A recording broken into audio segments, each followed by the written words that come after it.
Santé Magafrique. Des mots sur les mots et des diagnostics. La santé au Sahel et en Afrique. Maladies, Traitements, soins, protocoles, prévention. Un check-up hebdomadaire de l'actualité médicale en Afrique. Ifriqiya FM, Votre bien-être santé. Santé Magafrique. Bienvenue dans cette nouvelle édition de Santé Magafrique, votre rendez-vous dédié à la santé et au bien-être sur notre continent. Aujourd'hui, nous allons parler d'un sujet souvent négligé, mais pourtant important, l'angine. En Afrique, où les systèmes de santé sont confrontés parfois, comme partout dans le monde, à des défis, des maladies comme l'angine peuvent sembler bénignes, peuvent avoir des conséquences graves si elles ne sont pas bien prises en charge. Pour en parler, nous avons l'honneur d'accueillir, comme à chaque fois, le docteur Ilyas Akhamouk, spécialiste des maladies infectieuses. Ensemble, nous explorons les aspects médicaux, politiques et économiques de cette infection. Docteur Akhamouk, merci de nous rejoindre aujourd'hui. Bonjour, merci de l'invitation, comme d'habitude. Merci docteur. Alors, l'angine est une inflammation des amygdales d'origine infectieuse, maladie le plus souvent sans gravité. L'angine se manifeste par un mal de gorge entraînant une difficulté à avaler et par de la fièvre entre 38 degrés Celsius et 39 degrés Celsius. Il y a d'autres symptômes aussi, toux, rhume, troubles digestifs qui peuvent également être présents. Dites-nous, docteur, davantage sur l'angine. Alors déjà, commençons par le mot angine, qui vient du grec ancien, c'est un mot latin qui vient du grec ancien, du verbe angere, qui veut dire serrer ou suffoquer. Mm-hmm. Pourquoi ? Parce que quand on a l'angine, on a du mal à avaler, on a du mal un peu à respirer. Oui. Sauf qu'il y a une autre maladie, l'angine de poitrine. Mm-hmm. C'est un trouble au niveau cardiaque, c'est l'obstruction des vaisseaux du cœur. Et c'est pour ça qu'on dit aussi angine, parce qu'on suffoque et ça serre, le cœur serre. Donc, mais dans le commun de l'utilisation de ce mot, angine veut dire amygdalite ou pharyngite ou rhinopharyngite. C'est toute l'infection de cette zone-là, donc l'oropharynx, qui va de la bouche jusqu'à la trachée. Parce que après, on va parler de trachéite. On va parler de pneumonie, donc ce sont des infections, mais l'infection qui touche cet étage-là, donc l'oropharynx, on appelle ça en général angine, bien qu'on verra après que pour être plus précis médicalement, il y a d'autres termes pour désigner ce genre d'infection. Mmh. D'accord docteur, mais on a des types. Quels sont ces types ? Alors les angines, grosso modo, sont divisées en deux types. C'est une maladie infectieuse qui touche tout le monde. Les enfants, les adultes, sauf que les deux gros types d'angines sont les angines virales et les angines bactériennes. Mmh. Donc les angines virales, c'est les plus fréquentes, c'est entre 50 à 90% des angines sont d'origine virale. Les virus les plus retrouvés sont l'adénovirus, le virus de la grippe ou influenza virus, le virus respiratoire syncytial ou VRS, le virus para-influenzé, coxsackie-virus, écovirus, herpès virus, le BV, le Epstein-Barr virus. Donc, c'est pour ça que les angines les plus fréquentes sont les angines virales. 50 à 90% des cas. Il reste quand même des angines bactériennes. La bactérie la plus fréquente et la plus dangereuse, entre parenthèses. Et si on parle des différences entre ces deux, virales et bactériennes ? C'est-à-dire sur le plan clinique ? Alors cliniquement, c'est très difficile de faire la différence. Il y en a qui disent, et c'est le rôle de notre émission, c'est de donner la vraie information, parce que parfois il y en a qui disent, quand il y a du pus, c'est bactérien, quand il n'y a pas de pus, c'est plutôt viral. Non, ça n'a rien à voir. On peut avoir une angine avec du pus et que ça soit viral. Et on peut avoir une angine sans pus et c'est bactérien. La fréquence, la virale, elle est beaucoup plus fréquente que la bactérienne. Ça, c'est sûr et c'est certain. En général, mais c'est pas une règle à 100%, quand l'angine s'installe rapidement, quand au bout de quelques heures, on se sent pas bien, on est un peu fatigué, on a plus des courbatures, des maux de tête, une fièvre pas très élevée, mais ça évolue rapidement. On dort, le lendemain, on a déjà du mal à avaler, on a mal à la gorge, on est fatigué, on a des courbatures. Ça, c'est plus une angine virale. Quand ça s'installe au bout de quelques jours et on a une fièvre très élevée, Là, c'est plutôt bactérien. Bactérien, c'est plus progressif. La virale est plus aiguë, est plus brutale. Mais l'existence de pus ne peut pas dire que c'est bactérien. Et si on parle de dangerosité? La dangerosité, la bactérienne est beaucoup plus dangereuse, surtout celle au streptocoque bêta-hémolytique du groupe A. Pourquoi? Parce que ce streptocoque, au-delà de l'action locale, c'est-à-dire une angine importante avec des amygdales gonflées, on n'arrive pas à parler, on n'arrive pas à avaler, ça, c'est des petites complications. Ça peut aller à l'abcès rétropharyngé, donc là, il y a une collection abcédée au fond de la gorge. Et surtout, c'est les complications à distance, surtout chez les enfants. Quand on fait une angine à streptocoque bêta-hémolytique du groupe A, donc une angine bactérienne au streptocoque, on risque de faire quelques semaines après ce qu'on appelle un rhumatisme articulaire aigu. On peut faire une glomérulonéphrite aiguë, qui est une atteinte rénale. Et ça, c'est pas dû à la bactérie elle-même, c'est une réaction disproportionnée du corps à l'angine. Et c'est pour ça on prend pas de risque chez les enfants de moins de 10 ans quand ils ont une angine, même si on doute que c'est viral. On traite par un antibiotique parce que les complications peuvent être graves.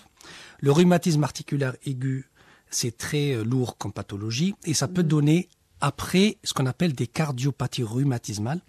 On en voyait beaucoup en Afrique avant l'ère des antibiotiques et surtout dans les années 50-60 pendant la période du colonialisme.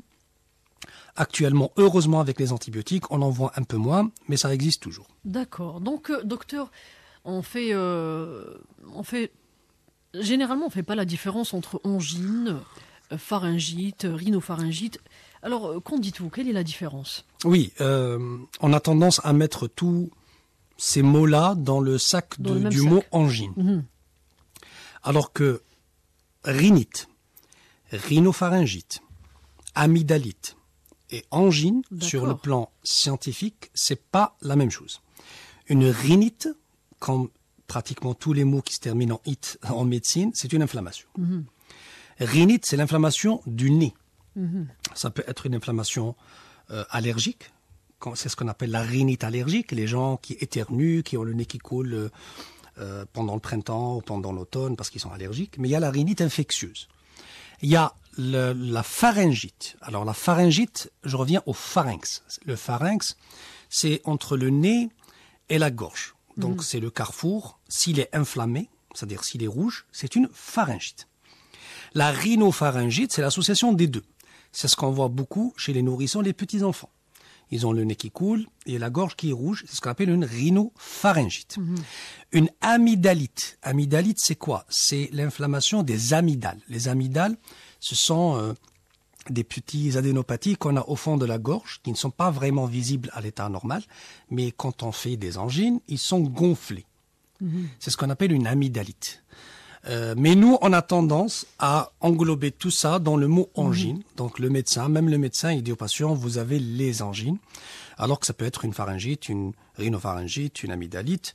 Mais sur le plan médical, c'est à peu près acceptable.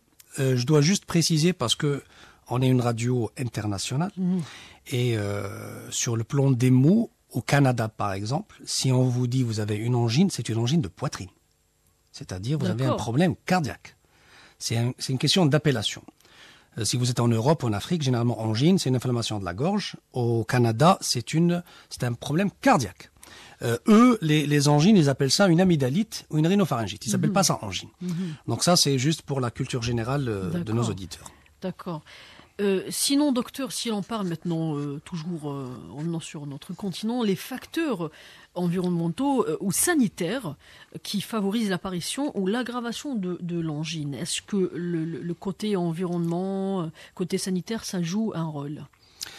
Alors oui, l'angine, c'est pas une infection, c'est pas une entité. Je t'ai dit qu'il y a des angines virales, il y a des angines bactériennes. Exactement. Chaque virus a ses caractéristiques, chaque bactérie a ses caractéristiques. Donc, on peut pas donner une réponse par rapport c'est-à-dire une réponse uniforme à cette maladie qui est tellement vaste et avec tellement d'agents. Dans 50 à 90%, c'est des angines virales que tout le monde a fait. qu'on fait chaque année, notamment en hiver.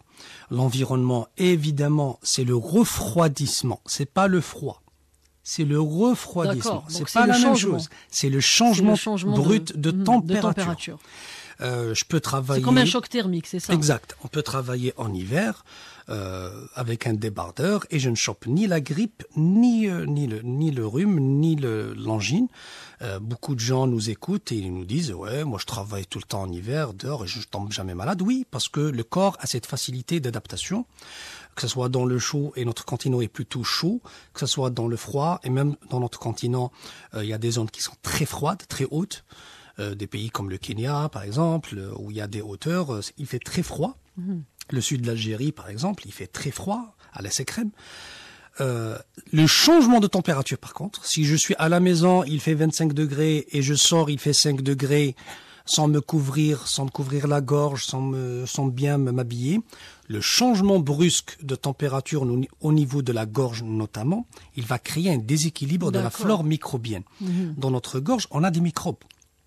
La présence de microbes, ça ne veut pas dire qu'on est malade. Il y a parfois un équilibre entre microbes et corps humain, que ce soit au niveau de la peau, au niveau du côlon, au niveau de la gorge. Mais quand il y a un déséquilibre, un refroidissement rapide, il y a un déséquilibre de la flore et tout déséquilibre peut engendrer une infection.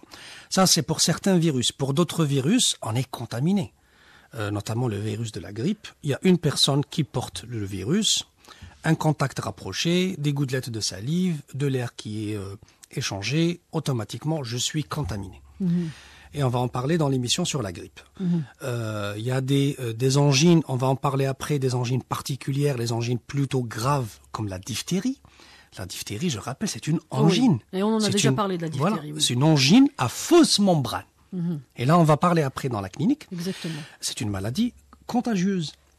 Donc, on peut faire une angine sans être infecté, c'est-à-dire sans être contaminé, comme on peut faire des angines avec une contamination d'une tierce personne. C'est pour ça, je rappelle à mes confrères africains, il faut qu'on ait les bons réflexes quand on a une angine et on prend les transports en commun ou on travaille dans un endroit clos, il faut porter un masque chirurgical pour ne pas contaminer les autres. D'accord.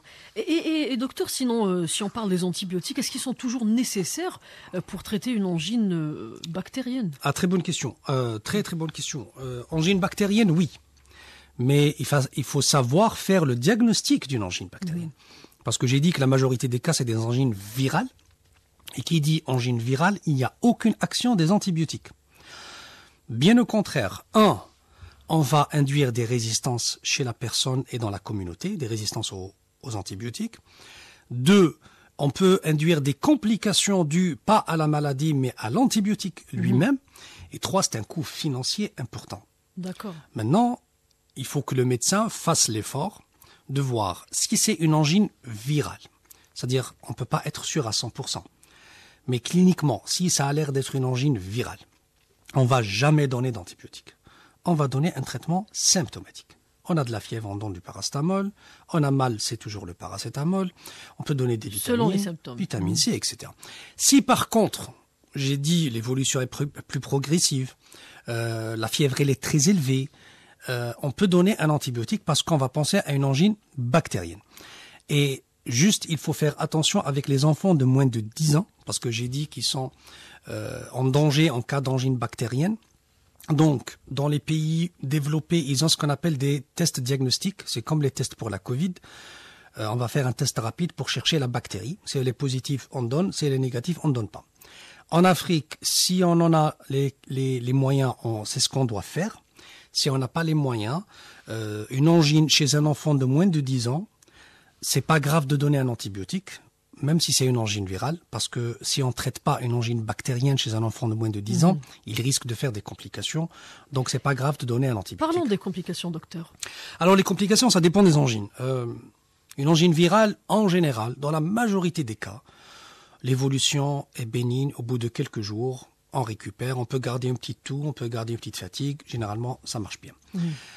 Dans le cas de virus de la grippe, par exemple, on peut commencer avec une rhinopharyngite, une angine, après on fait une laryngite, une trachéite, on peut après faire une pneumonie qui est surinfectée. Et ça, on va en parler dans la mission qui est consacrée à la grippe. Dans certaines angines bactériennes, les complications, si on parle d'angines comme la diphtérie, il y a des complications très graves, surtout chez les personnes non vaccinées, comme des complications cardiaques, des complications neurologiques, des complications rénales. Pour les angines bactériennes, la plus fréquente qui est au streptocoque, c'est surtout chez les enfants. Il faut faire très attention parce que ça peut donner ce qu'on appelle le rhumatisme articulaire aigu, qui peut donner des problèmes cardiaques. On peut avoir une glomérulonéphrite aiguë qui est un problème rénal. Donc il ne faut pas sous-estimer les angines. C'est pas une pathologie bénigne. Il faut vraiment surveiller, surtout chez les enfants. Et comment traiter, docteur, sinon? Alors, le traitement, c'est le médecin qui va décider. Selon le type. Voilà. Selon... Dans les pays développés, on a ce qu'on appelle des tests de diagnostic rapide. C'est pour limiter l'utilisation des antibiotiques. Donc, on prend l'enfant ou l'adulte, on lui fait le test de diagnostic. S'il est positif, c'est une bactérie, on donne un antibiotique.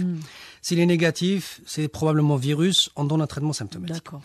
Maintenant, si on n'a pas ces moyens-là, c'est au médecin de évaluer. Si c'est, je répète, une angine qui est d'installation rapide, pas beaucoup de fièvre, mais plutôt des signes généraux, une courbature, des douleurs musculaires, c'est plutôt viral.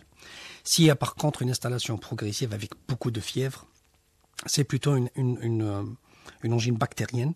Les enfants, il faut donner un antibiotique parce qu'il y a beaucoup de complications. Maintenant, mon message s'adresse surtout aux médecins généralistes, aux urgentistes, si on trouve une angine bizarre. Ça veut dire quoi bizarre? Alors, ça veut dire quoi bizarre? Une angine qui traîne plus de 2 semaines.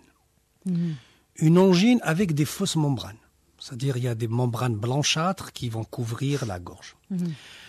Une angine avec une masse, c'est-à-dire une tumeur de couleur bizarre, violacée ou un peu bleutée, etc. Il ne faut pas sous-estimer, il faut adresser au médecin spécialiste, que ce soit l'infectiologue ou le médecin ORL, donc qui s'occupe de la gorge.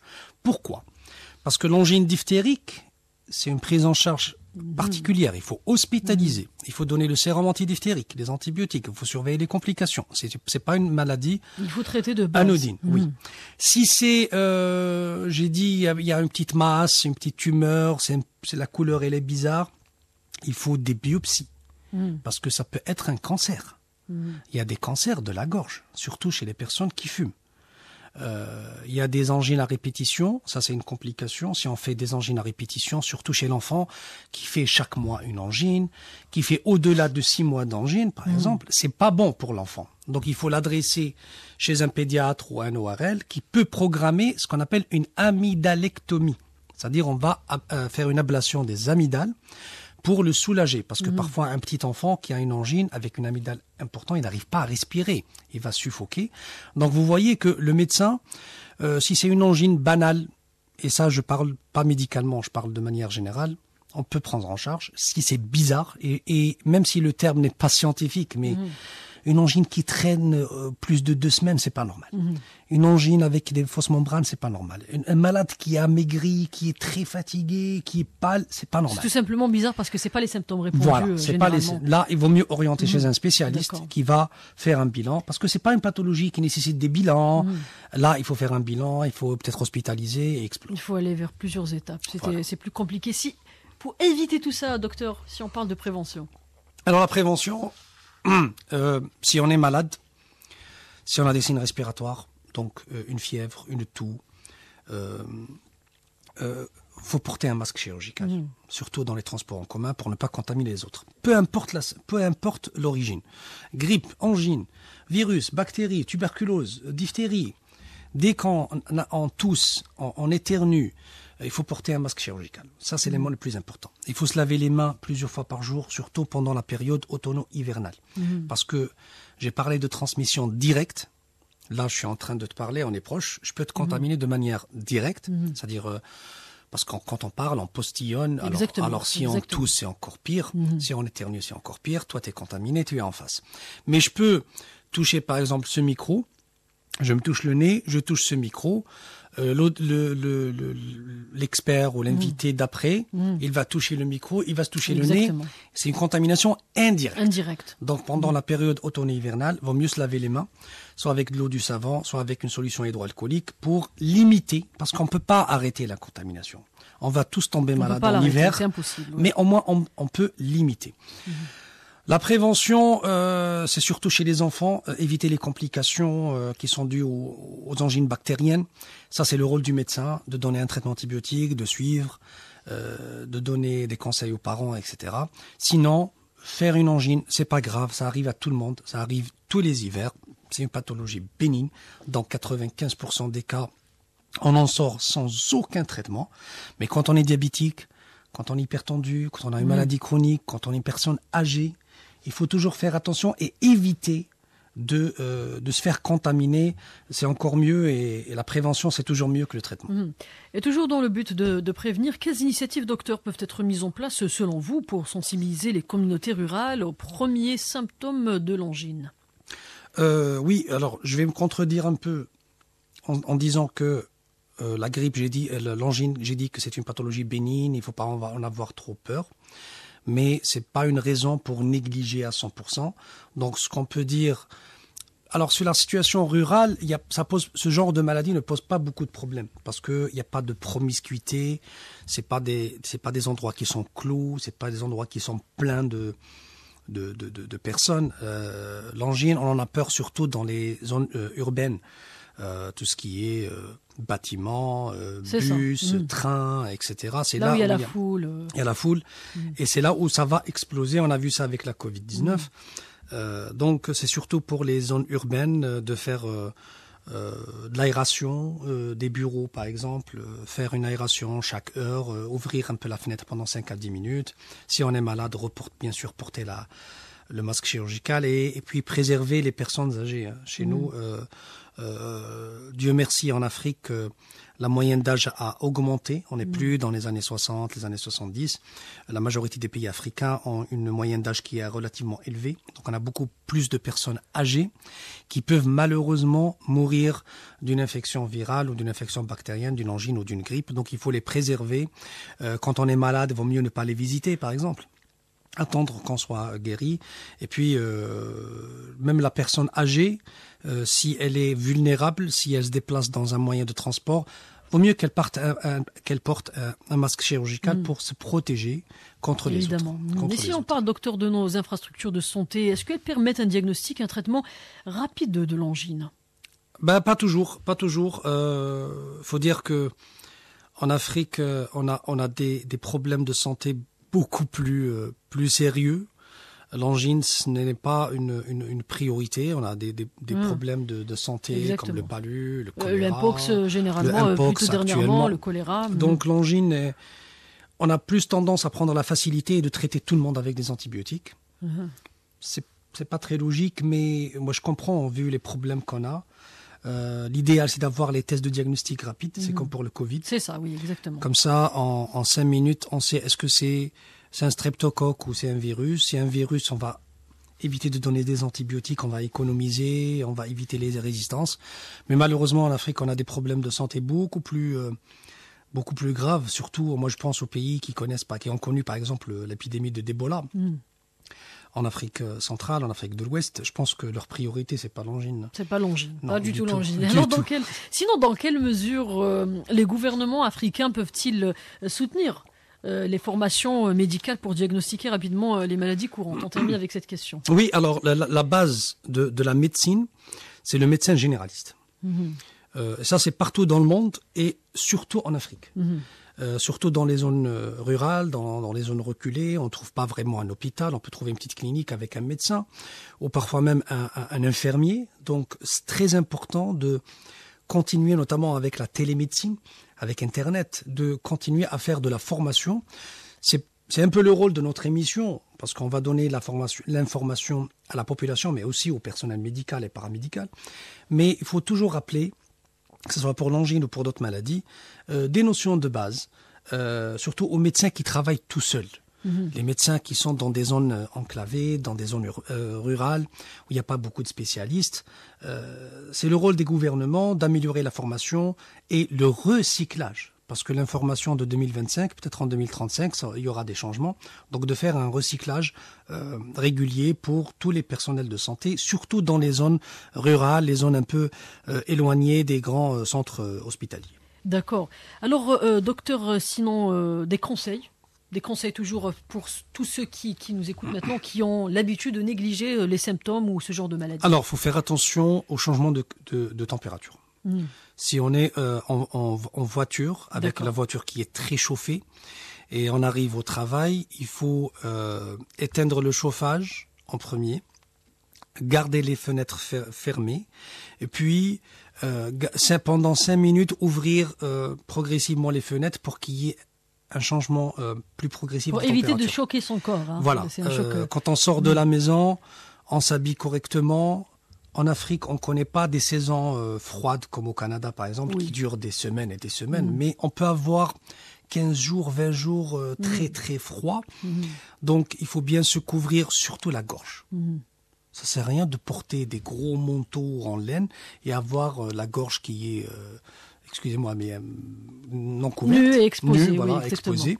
Donc, se couvrir la gorge, baisser le chauffage à la maison avant de sortir pour habituer le corps à un changement de température. Bien sûr, si on est malade, il vaut mieux ne pas visiter les personnes âgées, ne pas contaminer les autres. Parce qu'on peut contaminer 3 personnes, et ces 3 personnes, chacun contamine 3 personnes, et on va créer une chaîne, et on peut être responsable d'un cas compliqué. Oui, c'est ça. Donc voilà, grosso modo, pour les... Et ne pas négliger, surtout chez les enfants, ça c'est pour les parents, ne pas négliger ses enfants et dire c'est juste une angine avec du miel, du citron, ça va passer. Citron et de l'eau salée. Les enfants, il faut faire attention. Oui, exactement. S'il fait beaucoup de fièvre, s'il est un peu fatigué, il faut prendre chez le médecin qui va lui donner un antibiotique. Parce que le problème, c'est pas l'angine, c'est les complications qui peuvent survenir des semaines après l'angine. Et on va même pas attacher ça à l'angine, alors que c'est l'angine le responsable. C'est ça. Et pour conclure, alors nous avons vu que l'angine, bien que souvent sous-estimée, peut poser de vrais défis, mais avec une meilleure sensibilisation, un accès accru aux soins et une politique de santé adaptée, nous pouvons limiter son impact. Merci Dr Aramouk pour votre éclairage précieux. À nos auditeurs, souvenez-vous, une simple douleur à la gorge peut cacher une infection sérieuse. Alors n'hésitez pas à consulter un professionnel de santé. Prenez soin de vous et à très bientôt dans une nouvelle édition de Santé Mag Afrique.